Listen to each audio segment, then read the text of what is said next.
Hello everyone, एक बार फिर से आप सभी का स्वागत है आपके अपने भरोसेमंद YouTube channel GK with MK पे। साथियों, आज की वीडियो का जो टॉपिक है भारत के राष्ट्रपति, इससे संबंधित जो भी संविधान में क्वेश्चंस बनते हैं, तो फ्रेंड्स सारे क्वेश्चंस भारत के राष्ट्रपति से संबंधित इस एकमात्र वीडियो में कवर हो जाएंगे। और मेरी गारंटी है कि ऐसी वीडियो आपको कहीं नहीं मिलने वाली कि जिसमें इतने अधिक मात्रा में क्वेश्चंस लिए गए हैं। साथियों, इतने अधिक क्वेश्चंस लेने का मतलब है कि आपका एक भी क्वेश्चन नहीं छूटेगा और सारे क्वेश्चंस मोस्ट इंपोर्टेंट है, चाहे आप कोई भी एग्जाम दे रहे हैं XYZ। तो चलिए फ्रेंड्स, समय को बिना गंवाए वीडियो को शुरू करते हैं। बड़ा इंपॉर्टेंट टॉपिक है, वीडियो को ध्यान से देखना। और आगे बढ़ने से पहले मैं कहना चाहूंगा, यदि आपको हमारी वीडियो अच्छी लगती है, यूजफुल लगती है कंटेंट, तो फ्रेंड्स वीडियो को लाइक जरूर करना और चैनल को सब्सक्राइब कर देना, क्योंकि साथियों आपके एक लाइक और एक अच्छे से प्यारे से कमेंट करने से हमें बूस्टर डोज का काम करता है वह। तो इसलिए फ्रेंड्स अच्छा सा कमेंट करना यदि आपको वीडियो अच्छी लगती है। तो चलिए वीडियो को शुरू करते हैं। पहला क्वेश्चन इस प्रकार से है कि भारतीय संविधान के किस अनुच्छेद में राष्ट्रपति के निर्वाचन के बारे में उल्लेख किया गया है। मोस्ट इंपोर्टेंट क्वेश्चन है फ्रेंड्स, सभी के सभी। तो इसका जो राइट आंसर है वो है ऑप्शन नंबर डी है, अनुच्छेद 54। जो आर्टिकल 54 है फ्रेंड्स, उसमें जो है राष्ट्रपति के निर्वाचन के बारे में बताया गया है। चलिए आगे बढ़ते हैं। अगला क्वेश्चन है कि संविधान के किस आर्टिकल में राष्ट्रपति के निर्वाचन की रीति के बारे में बताया गया है। मोस्ट इंपोर्टेंट है। Right answer option number C है, आर्टिकल 55। आर्टिकल 55 में बताया गया है कि राष्ट्रपति के निर्वाचन की रीति क्या होगी। चलिए आगे बढ़ते हैं। अगला क्वेश्चन है कि भारतीय संविधान के किस अनुच्छेद में राष्ट्रपति की शपथ के बारे में उल्लेख किया गया है। तो फ्रेंड्स याद रखेगा, इसका राइट आंसर है ऑप्शन नंबर ए, जो आर्टिकल 60 है, अनुच्छेद 60। इसमें बताया गया है कि राष्ट्रपति की शपथ के बारे में, अर्थात राष्ट्रपति की जो शपथ की प्रक्रिया है उसके बारे में विधिवत उल्लेख किया गया आर्टिकल 60 में। चलिए आगे बढ़ते हैं फ्रेंड्स। अगला क्वेश्चन है कि संविधान में निर्वाचित राष्ट्रपति का प्रावधान किस देश से ग्रहण किया गया है। तो फ्रेंड्स सारे क्वेश्चंस ये मोस्ट इंपोर्टेंट है। आप वीडियो को एक बार देखने के बाद जिंदगी भर इन क्वेश्चंस को भूलोगे नहीं, मेरी गारंटी है। और यदि आप क्वेश्चंस को नोट करते हो कहीं अपनी डायरी में, तो फ्रेंड्स बड़ा ही अच्छा रहेगा आपके लिए, क्योंकि आप उनको बार बार रिवाइज कर सकते हैं। तो चलिए फ्रेंड्स इस क्वेश्चन की ओर बढ़ते हैं। इसका जो राइट आंसर है वो है ऑप्शन नंबर ए है, अमेरिका। साथियों, जो संविधान में जो निर्वाचित राष्ट्रपति है उसका जो प्रावधान है वो लिया गया है अमेरिका के संविधान से। आर्टिकल 52 में अनुच्छेद 52 में ऐसा उल्लेख किया गया कि भारत का एक राष्ट्रपति होगा और राष्ट्रपति पद का ऐसा प्रावधान दिया गया आर्टिकल 52 में। चलिए आगे बढ़ते हैं अगला क्वेश्चन की ओर कि भारतीय संविधान में राष्ट्रपति पद पर महाभियोग का प्रावधान किस देश से लिया गया है। यदि राष्ट्रपति पर महाभियोग चलाना है तो वो जो प्रक्रिया है, वो जो प्रावधान है, वो किस देश से ग्रहण किया गया है। तो इसका राइट आंसर है ऑप्शन नंबर बी, ये भी लिया गया है अमेरिका के संविधान से ही। तो चलिए आगे बढ़ते हैं साथियों। अगला क्वेश्चन है क्वेश्चन नंबर 7। प्रधानमंत्री की नियुक्ति राष्ट्रपति द्वारा की जाएगी, यह किस अनुच्छेद में वर्णित किया गया है। मोस्ट इंपोर्टेंट क्वेश्चन है साथियों। इसका राइट आंसर है ऑप्शन नंबर सी है, अनुच्छेद 75 में ऐसा कहा गया है कि प्रधानमंत्री की जो नियुक्ति होगी वो राष्ट्रपति के द्वारा की जाएगी। अगला क्वेश्चन है क्वेश्चन नंबर 8। संविधान के किस आर्टिकल में राष्ट्रपति के कार्य एवं शक्ति का प्रावधान दिया गया है। मोस्ट इंपोर्टेंट क्वेश्चन है। इसका right answer option number B है, ऑप्शन नंबर बी, आर्टिकल 53 में ऐसा बताया गया है कि राष्ट्रपति के कार्य और शक्ति का जो भी प्रावधान है वो उल्लेख किया गया आर्टिकल 53 में। याद रखिएगा साथियों, सभी क्वेश्चंस ये जबरदस्त है, मोस्ट इंपोर्टेंट है। बस आपका काम है वीडियो को बिना स्किप के एंड तक ध्यान से देखना। राष्ट्रपति के पुनः निर्वाचन के बारे में किस अनुच्छेद में बताया गया है, अर्थात राष्ट्रपति दोबारा भी चुना जा सकता है, दोबारा भी उसका निर्वाचन हो सकता है, ये किस आर्टिकल में उल्लेख किया गया है। तो इसका राइट आंसर है ऑप्शन नंबर ए है, अनुच्छेद 57 में ऐसा बताया गया है कि राष्ट्रपति दोबारा भी राष्ट्रपति चुना जा सकता है, अर्थात दोबारा भी उसका निर्वाचन हो सकता है। क्वेश्चन मिलेंगे। राष्ट्रपति पद की योग्यता क्या होती है। तो देखिए, भारत का नागरिक व किसी लाभ के पद पर ना हो, यह भी सही है। 35 वर्ष की आयु पूरा कर चुका हो, बिल्कुल सही है। लोकसभा सदस्य बनने के योग्य हो, यह भी सही है। तो आपका आंसर हो गया विकल्प डी, उपरोक्त सभी आपके सही है। राष्ट्रपति पद की जो योग्यता होगी वो ये सभी होगी। चलिए आगे बढ़ते हैं। अगला क्वेश्चन है कि सुप्रीम कोर्ट के एकमात्र न्यायाधीश कौन हैं जिन्होंने राष्ट्रपति पद की शपथ ली थी। Very very most important 5 star question, भाई साहब छाप लीजिएगा। तो ऐसे एकमात्र राष्ट्रपति कौन थे, तो ऐसे करेक्शन एकमात्र न्यायाधीश ऐसे कौन थे जिन्होंने राष्ट्रपति पद की शपथ ली थी। तो इसका राइट आंसर है ऑप्शन नंबर डी है, मोहम्मद हिदायतुल्लाह थे, जिन्होंने न्यायाधीश थे और उसके बाद में राष्ट्रपति पद की शपथ ली थी। आगे बढ़ते हैं। अगला क्वेश्चन है कि राष्ट्रपति का कार्यकाल कितने वर्ष का होता है। मोस्ट इंपोर्टेंट, राष्ट्रपति का जो कार्यकाल होता है वो कितने वर्ष का होता है फ्रेंड्स। ऑप्शन नंबर सी है 5 वर्ष का होता है जो राष्ट्रपति का कार्यकाल होता है। आगे बढ़ते हैं, अगला क्वेश्चन है, किसी भी राज्य के ऊपर राष्ट्रपति शासन लगाने की शक्ति किसके पास होती है।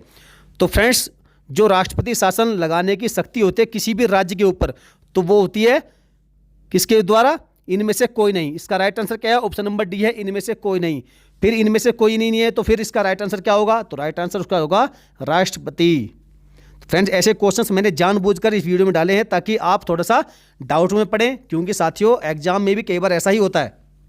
चलिए आगे बढ़ते हैं, अगला क्वेश्चन है क्वेश्चन नंबर 15, संसद के लोकसभा और राज्यसभा के अलावा तीसरा अंग कौन सा है। जो संसद का लोकसभा और राज्यसभा है उसके अलावा तीसरा अंग कौन सा होता है, तो फ्रेंड्स उस तीसरा अंग होता है भारत का राष्ट्रपति। देखिए, लोकसभा, राज्यसभा और राष्ट्रपति, इन तीनों को मिलाने के बाद ही बनती है क्या, संसद बनती है, संसद। चलिए आगे बढ़ते हैं, अगला क्वेश्चन है कि संविधान के अनुसार कोई व्यक्ति कितनी बार देश का राष्ट्रपति बन सकता है।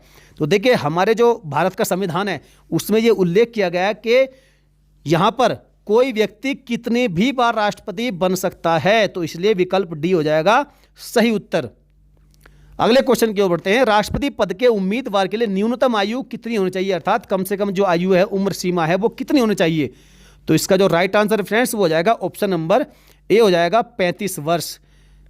35 वर्ष राष्ट्रपति बनने के लिए 35 वर्ष उम्र कम से कम होनी ही चाहिए। चलिए आगे बढ़ते हैं, अगला क्वेश्चन है क्वेश्चन नंबर 18, राष्ट्रपति अपना त्यागपत्र किसे दे सकता है। तो राष्ट्रपति अपना त्यागपत्र किसे दे सकता है, उपराष्ट्रपति को। विकल्प डी हो जाएगा सही उत्तर।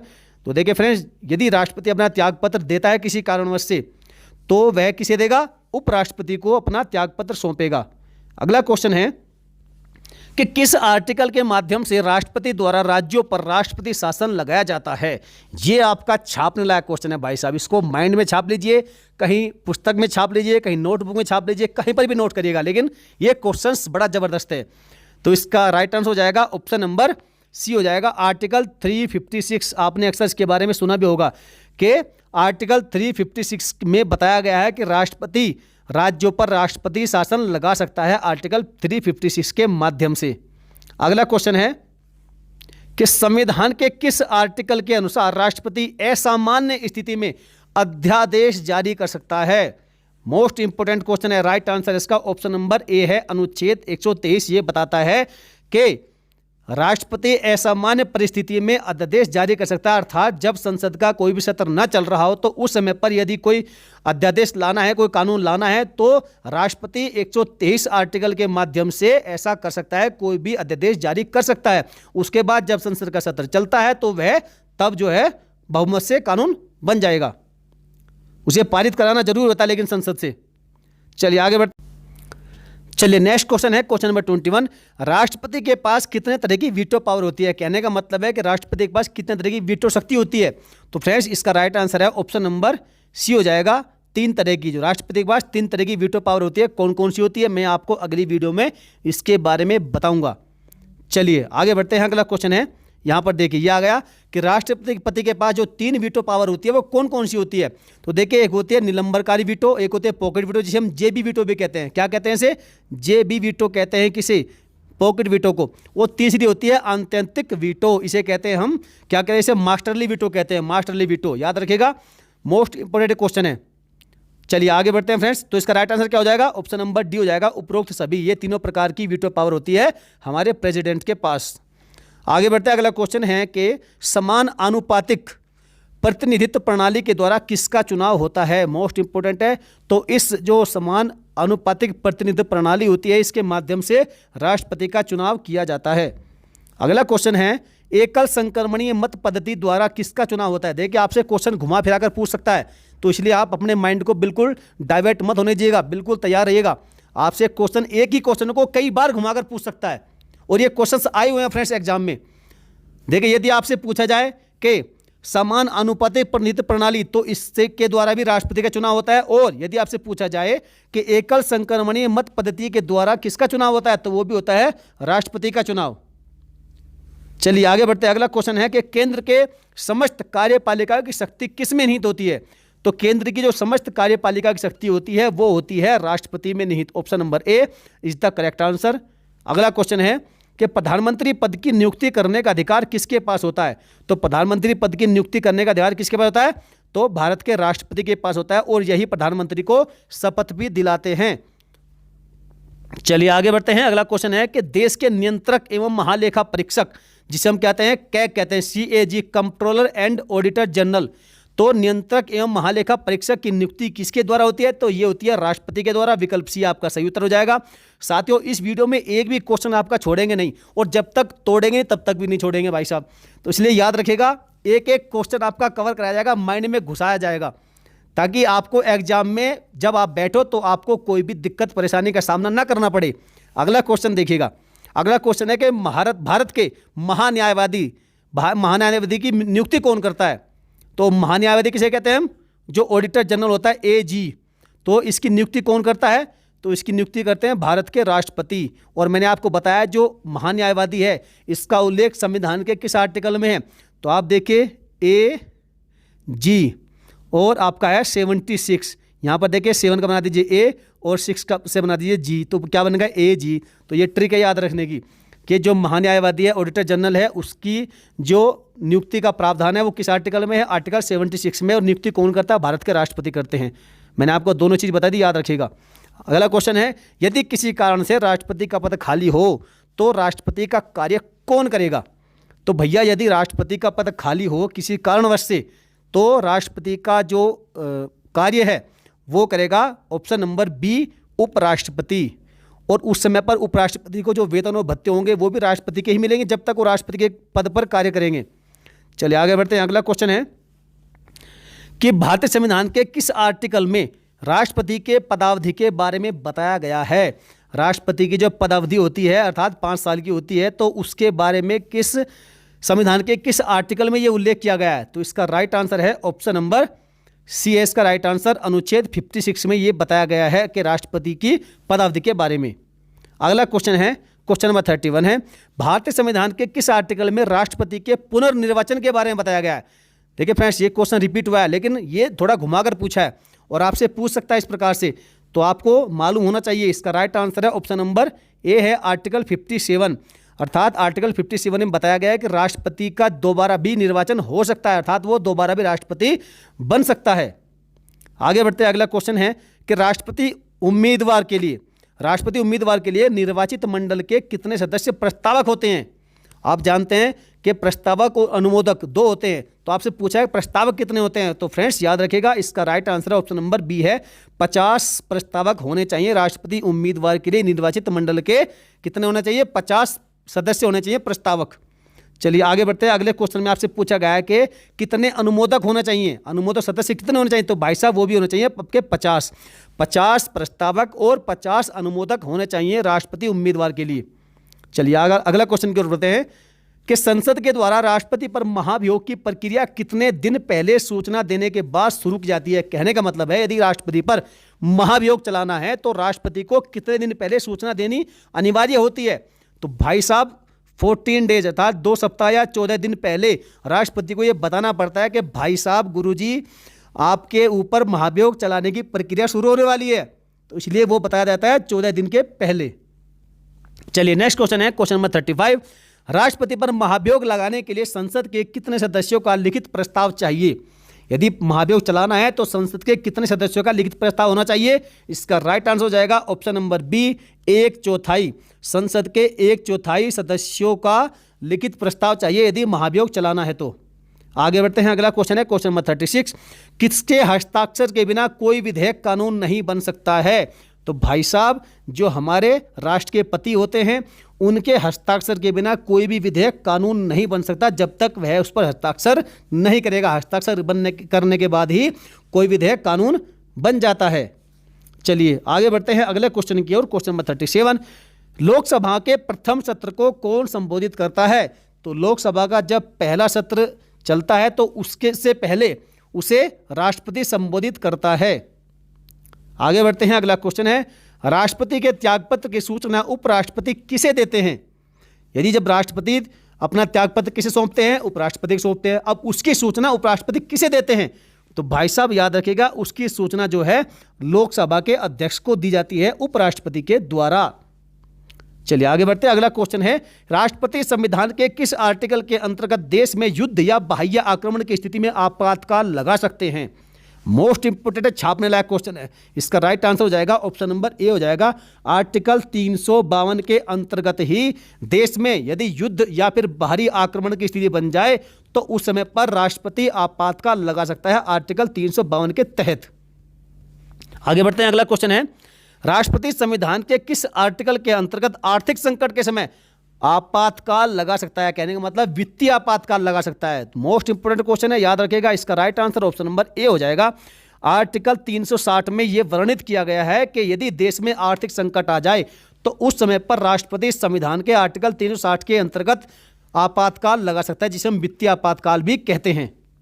चलिए क्वेश्चंस फ्रेंड्स घुमा फिराकर आपसे किसी प्रकार से पूछ सकते हैं, आप हर तरीके से अपने आप को तैयार रखिएगा।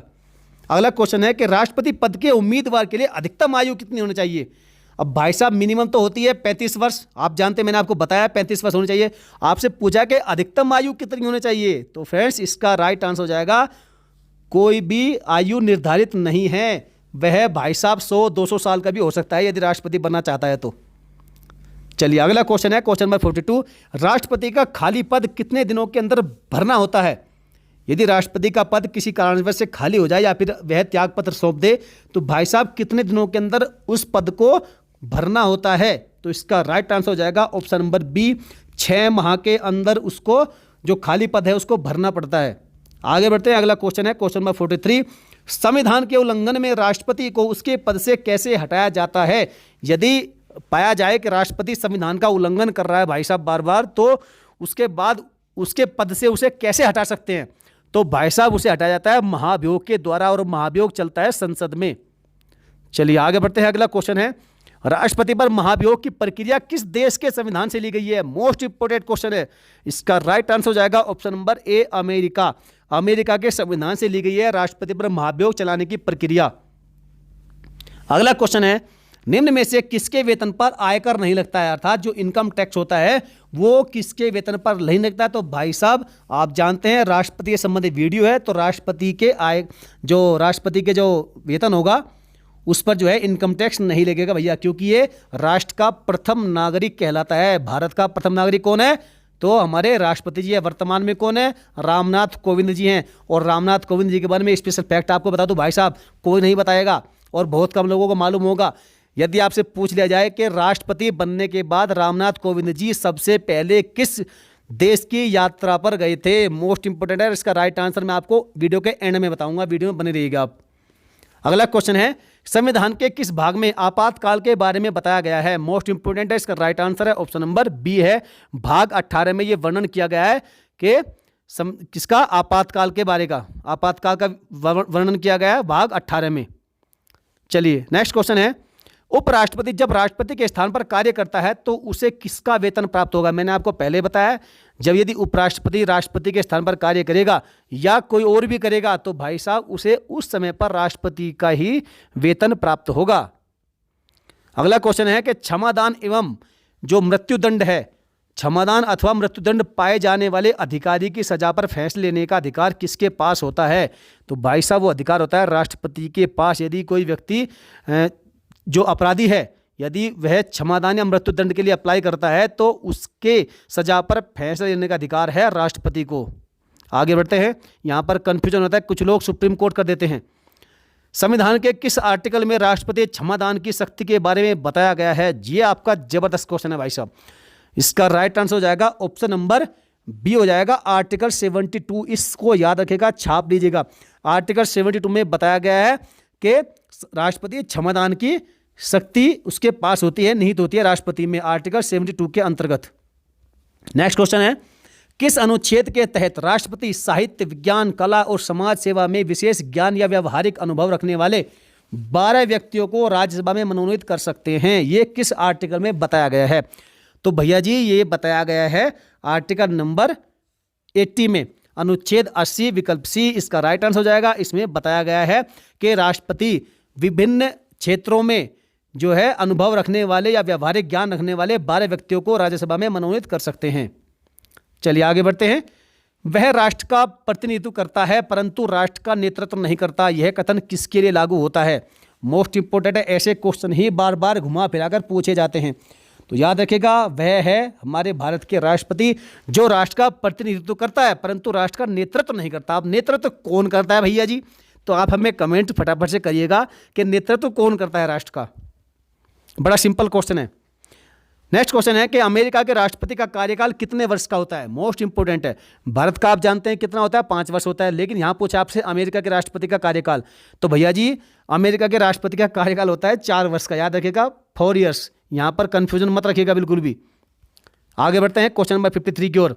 अमेरिका में एक व्यक्ति कितनी बार राष्ट्रपति के पद पर चुना जा सकता है? अब आप पूछेंगे सर भारत के राष्ट्रपति की बात हो रही है, आप ये अमेरिका के राष्ट्रपति को कहाँ घुसा दिया?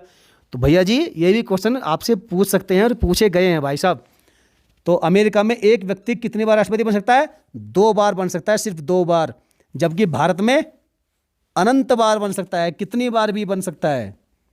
अगला क्वेश्चन है, मौलिक अधिकार को कौन निलंबित कर सकता है? जो मौलिक अधिकार होते हैं उनको निलंबित कौन कर सकता है?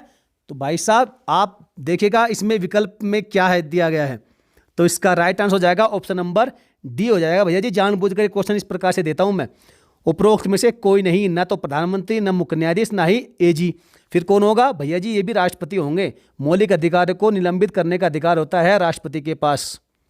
चलिए नेक्स्ट क्वेश्चन है कि भारतीय राष्ट्रपति को किस परिस्थिति में अपने पद से त्यागपत्र देना पड़ता है? तो इसका राइट आंसर है ऑप्शन नंबर सी है, महाभियोग लगने पर। यदि महाभियोग लग जाए और वह सफल हो जाए, संसद में पास हो जाए प्रस्ताव, तो भैया जी उसके बाद राष्ट्रपति को त्यागपत्र देना पड़ सकता है। आगे बढ़ते हैं। संघ लोक सेवा आयोग, जिसे हम यूपीएससी कहते हैं, यूनियन पब्लिक सर्विस कमीशन, उसके अध्यक्ष की नियुक्ति कौन करता है? तो भाई साहब उसके अध्यक्ष की नियुक्ति करते हैं ऑप्शन नंबर सी, राष्ट्रपति यूपीएससी के अध्यक्ष की नियुक्ति करते हैं। और वर्तमान में संघ लोक सेवा आयोग के अध्यक्ष कौन है? आप हमें फटाफट से कमेंट करके बता दीजिएगा। आगे बढ़ते हैं। क्वेश्चन नंबर 57 है कि देश के मुख्य चुनाव आयुक्त की नियुक्ति कौन करता है? तो भाई साहब जो देश का मुख्य चुनाव आयुक्त होता है उसकी नियुक्ति करते हैं ऑप्शन नंबर डी, इनमें से कोई भी नहीं, क्योंकि राष्ट्रपति करते हैं उसकी नियुक्ति और विकल्प में है ही नहीं, तो इसलिए राइट आंसर हो जाएगा ऑप्शन नंबर डी। यहां पर कुछ लोग मुख्य न्यायाधीश कर देते हैं, तो भैया जी ये गलत है, तो राइट आंसर आपका राष्ट्रपति अर्थात विकल्प डी, क्वेश्चन के अनुसार इनमें से कोई नहीं। आगे बढ़ते हैं। अगला क्वेश्चन है कि अब तक हमारे देश में कितने राष्ट्रपतियों के खिलाफ महाभियोग चलाया गया है? जबरदस्त है, इंटरेस्टिंग क्वेश्चन भी है। 1, 2, 3 या फिर 0? तो राइट आंसर है 0, 0। अब तक एक भी राष्ट्रपति के खिलाफ महाभियोग नहीं चलाया गया है। ये हमारे भारत का जो है गौरव है, अभिमान है। आगे बढ़ते हैं। संविधान के किस आर्टिकल में राष्ट्रपति को अध्यादेश जारी करने की शक्ति प्रदान है? छाप लीजिएगा इस क्वेश्चन को, बिल्कुल जबरदस्त, मोस्ट इंपोर्टेंट है। तो इसका जो सही उत्तर हो जाएगा वो हो जाएगा ऑप्शन नंबर सी हो जाएगा, आर्टिकल 123, आर्टिकल 123, आर्टिकल 123 के अनुसार ही राष्ट्रपति अध्यादेश जारी कर सकता है। चलिए आगे बढ़ते हैं। लोकसभा को भंग करने की शक्ति किसके पास होती है? तो भाई साहब लोकसभा को भंग करने की शक्ति होती है विकल्प डी, इनमें से कोई नहीं, और राइट आंसर इसका राष्ट्रपति जो प्रेसिडेंट होता है भारत के, उसके पास ही जो है शक्ति होती है, ऐसे अधिकार होते हैं जो लोकसभा को भंग कर सकते हैं। आगे बढ़ते हैं। अच्छा यहाँ पर ये क्वेश्चन आया हुआ है और एक बार ये क्वेश्चन पूछा गया था, तो बहुत से छात्र छात्राओं ने क्या किया था भैया, इसका राइट आंसर लगाया था लोकसभा अध्यक्ष, क्योंकि यहाँ पर लोकसभा का जिक्र है। तो भाई साहब कुछ लोगों ने जो है तुक्का फिट बैठा दिया, जो कि गलत हो गया। तो राइट आंसर इसका हो जाएगा राष्ट्रपति हो जाएगा। यदि राष्ट्रपति विकल्प में ना हो तो भैया इनमें से कोई नहीं होगा। चलिए आगे बढ़ते हैं। भारत में कौन लगातार 2 बार राष्ट्रपति बने थे? मोस्ट इंपोर्टेंट है। इसका right answer option number D, Rajendra Prasad. तो देखिए भारत के पहले राष्ट्रपति कौन थे? डॉक्टर राजेंद्र प्रसाद थे, और दूसरी बार भी अर्थात लगातार ये 2 बार अपने राष्ट्रपति के कार्यकाल पर रहे हैं, इसलिए ये इंपोर्टेंट क्वेश्चन बनता है। और अब तक के एकमात्र ऐसे राष्ट्रपति जो लगातार 2 बार इस पद पर कार्यरत रहे हैं। चलिए आगे बढ़ते हैं। भारत का संवैधानिक प्रधान किसे कहा जाता है? भाई साहब भारत का संवैधानिक प्रधान कहा जाता है इनमें से कोई नहीं, राष्ट्रपति को कहा जाता है भारत का संवैधानिक प्रधान। मैं भाई साहब ये जो क्वेश्चन इस तरीके से मैंने जानबूझकर डाले हैं, मैंने विकल्प में राष्ट्रपति दिया ही नहीं ताकि आपको थोड़ा सा कन्फ्यूजन पैदा हो। यदि आपसे क्वेश्चन सीधा सीधा पूछ लिया जाए तो फिर फायदा क्या हुआ? यदि आपसे कभी टफ क्वेश्चन बन गया एग्जाम में तो आप डाउट में पड़ जाएंगे, तो इसलिए भाई साहब ऐसे क्वेश्चंस को करने की भी आदत डालिएगा। चलिए आगे बढ़ते हैं। अगला क्वेश्चन है कि राष्ट्रपति के निर्वाचन मंडल को किस देश के संविधान से लिया गया है? Most importantly Japan, Ireland, Britain या फिर अमेरिका। तो इसका राइट आंसर हो जाएगा ऑप्शन नंबर बी, आयरलैंड के संविधान से लिया गया है राष्ट्रपति के निर्वाचन मंडल की प्रक्रिया को। आगे बढ़ते हैं, क्वेश्चन नंबर 64 है, भारत के संविधान में राष्ट्रपति का कार्य किस देश के संविधान से ग्रहण किया गया है? मोस्ट इंपोर्टेंट है, शायद ये क्वेश्चन रिपीट हो गया, तो इसका राइट आंसर हो जाएगा ऑप्शन नंबर डी हो जाएगा, अमेरिका। चलिए आगे बढ़ते हैं, अगला क्वेश्चन है कि राष्ट्रपति का निर्वाचन किस विधि के द्वारा होता है? राष्ट्रपति का जो निर्वाचन होता है, किस प्रकार से राष्ट्रपति चुने जाते हैं, तो वो विधि क्या है, उस किस विधि के द्वारा ऐसा होता है? तो इसका राइट आंसर है ऑप्शन नंबर बी है, अप्रत्यक्ष निर्वाचन विधि के द्वारा ही राष्ट्रपति का निर्वाचन किया जाता है। अगला क्वेश्चन है, राष्ट्रपति के शपथ के दौरान अगर मुख्य न्यायाधीश उपस्थित ना हो तब राष्ट्रपति को शपथ कौन दिलाएगा भैया जी? तो इसका राइट आंसर हो जाएगा option number D, supreme court के जो वरिष्ठतम न्यायाधीश होंगे, अर्थात जो सबसे सीनियर न्यायाधीश होंगे, वही शपथ दिलाएंगे राष्ट्रपति को। कब? जब मुख्य न्यायाधीश उपस्थित ना हो। आगे बढ़ते हैं, भारत के पहले राष्ट्रपति कौन थे? तो भारत के पहले राष्ट्रपति थे डॉक्टर राजेंद्र प्रसाद। विकल्प सी सही हो जाएगा। नेक्स्ट क्वेश्चन की ओर बढ़ते हैं। अगला क्वेश्चन है कि राष्ट्रपति की निर्वाचन प्रक्रिया में निम्न में से कौन भाग लेते हैं? तो भाई साहब, राष्ट्रपति की जो निर्वाचन प्रक्रिया होती है उसमें संसद के दोनों सदनों के सदस्य और राज्यों की विधानसभाओं के निर्वाचित सदस्य, ये दोनों ही भाग लेते हैं। विकल्प C is the right answer. चलिए आगे बढ़ते हैं कि आपातकाल लगाने की शक्ति किसके पास होती है? तो आपातकाल लगाने की शक्ति भाई साहब राष्ट्रपति के पास होती है, और वो विकल्प में नहीं है, तो फिर इसका राइट आंसर हो जाएगा ऑप्शन नंबर डी, उपरोक्त में से कोई भी नहीं। चलिए आगे बढ़ते हैं। अगला क्वेश्चन है कि राष्ट्रपति के निर्वाचन से संबंधित विवादों का निपटारा किसके द्वारा किया जाता है? तो भाई साहब, यदि राष्ट्रपति के निर्वाचन संबंधी कोई विवाद खड़ा हो जाए तो उसका जो निपटारा है वो हो जाएगा भाई साहब उच्चतम न्यायालय के द्वारा। विकल्प सी इसका सही उत्तर हो जाएगा। आगे बढ़ते हैं क्वेश्चन नंबर 71 की ओर। प्रत्येक राज्य का राज्यपाल देश के केंद्रीय मंत्रिमंडल की सिफारिश पर किसके द्वारा नियुक्त किया जाता है?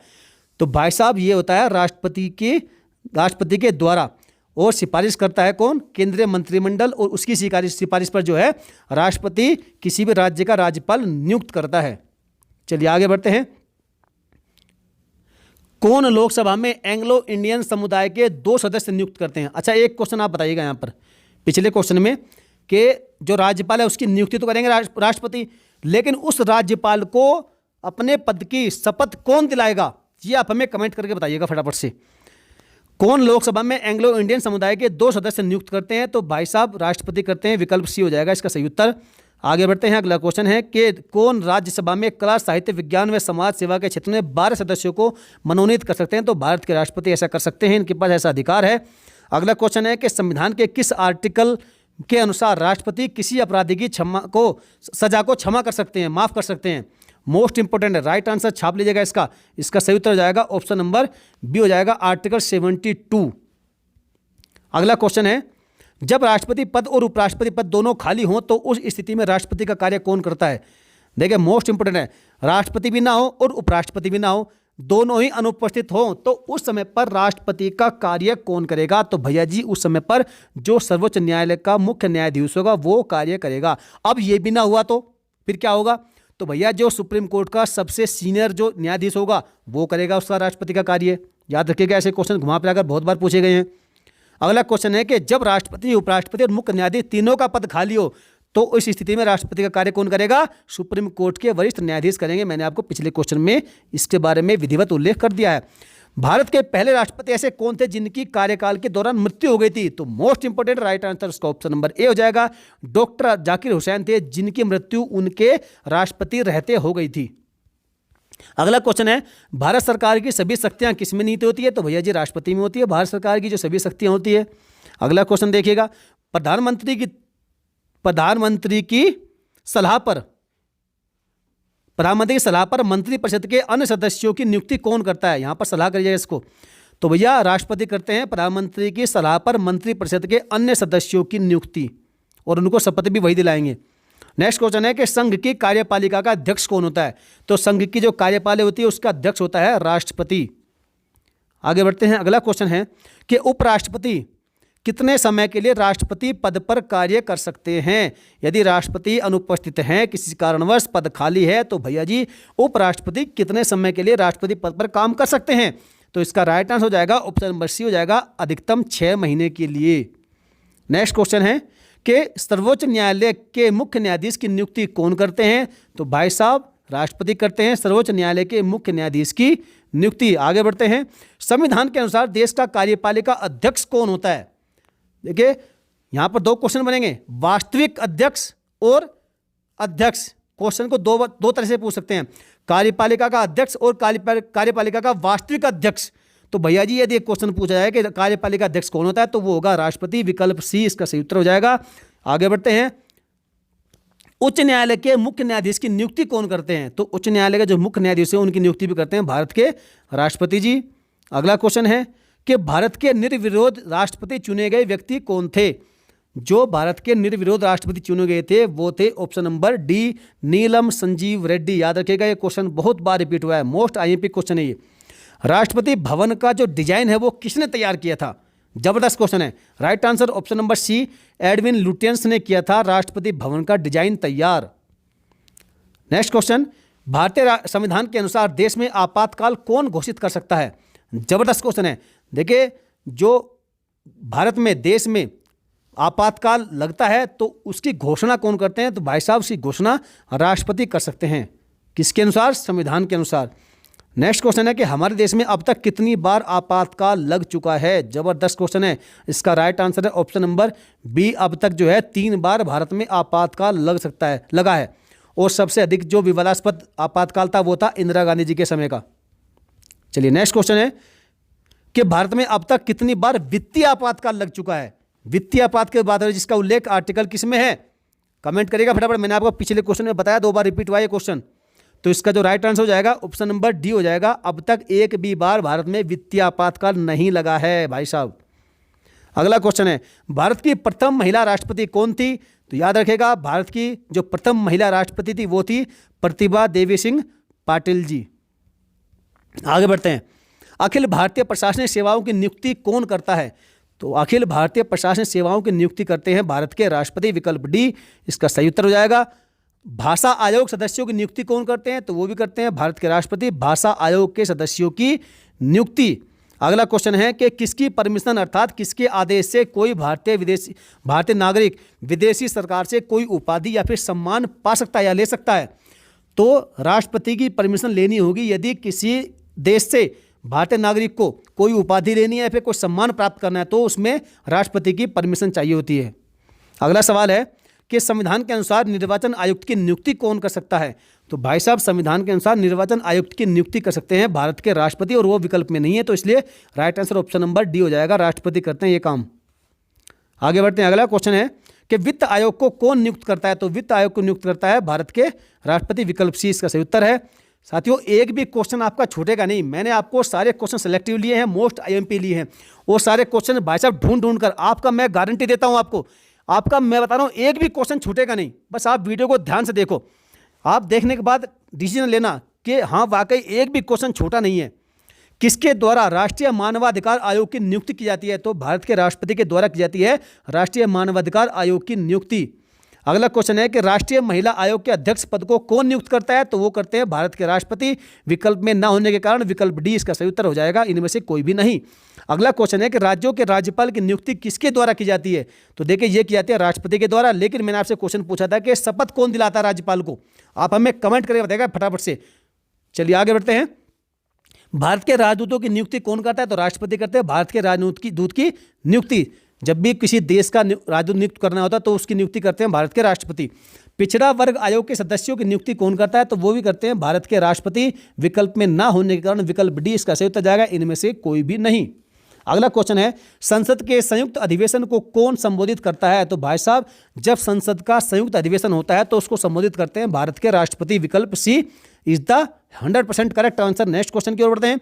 संसद के किस सदन में राष्ट्रपति के खिलाफ महाभियोग लाया जा सकता है?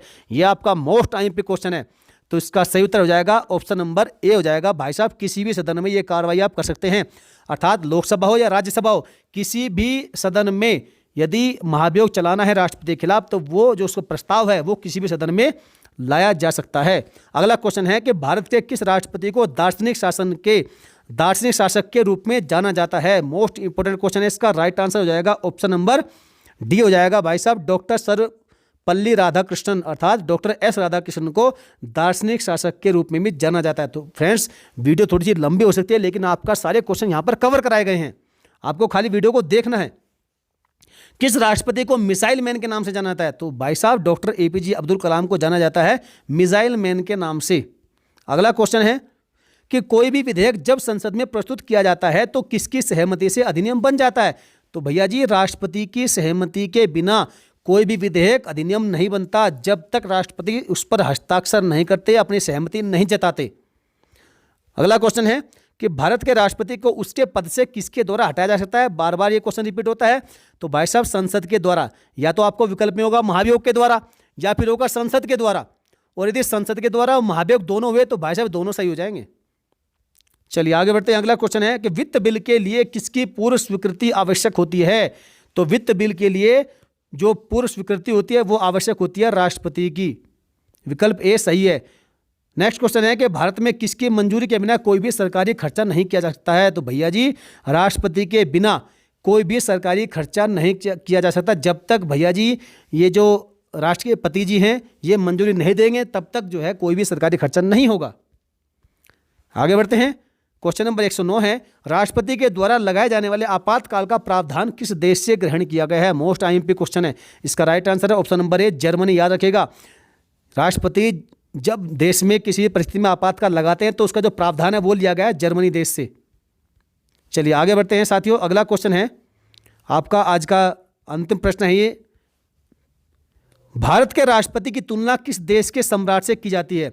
तो भाई साहब भारत के राष्ट्रपति की तुलना जो है वो ब्रिटेन के सम्राट से की जाती है। किसकी? भारत के राष्ट्रपति की तुलना। विकल्प बी उसका सही उत्तर हो जाएगा।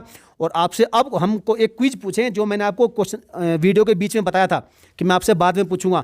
आपको कमेंट करना है कि राष्ट्रपति बनने के बाद पहली बार जब रामनाथ कोविंद जी किसी देश की यात्रा पर गए थे तो वो देश कौन सा था भैया जी?